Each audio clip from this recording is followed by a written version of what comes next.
तर सत्ता स्थापनेसाठी दिल्लीमध्ये मोठ्या घडामोडींना आता वेग आलेला आहे। पाहूया त्याच संदर्भातल्या टॉप 9 बातम्या।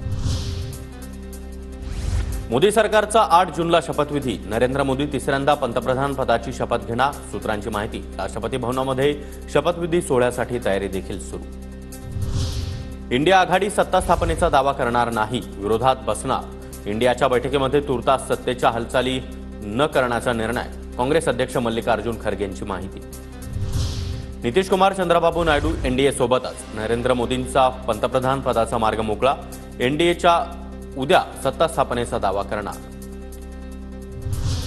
पंतप्रधान मोदी यांचा मार्ग सरळ नाही, मोदींना त्यांच्याच पक्षामध्ये विरोध। राऊतांचा निशाणा।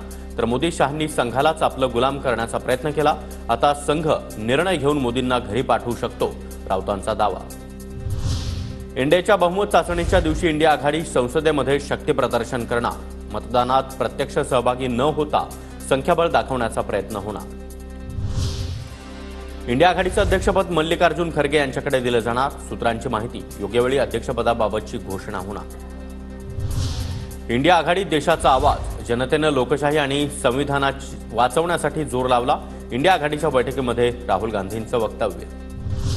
राष्ट्रपती द्रौपदी मुर्मू यांनी एनडीएच्या खासदारांना उद्या भेटण्याची वेळ दिली। संध्याकाळी 5 ते 7 या दरम्यान भेटून राष्ट्रपतींना सत्ता स्थापनेचा प्रस्ताव दिला जाणार। दिल्लीमध्ये एनडीएच्या बैठकीनंतर मोदींनी शिंदे, प्रफुल्ल पटेल आणि तटकरेंसोबत चर्चा केली।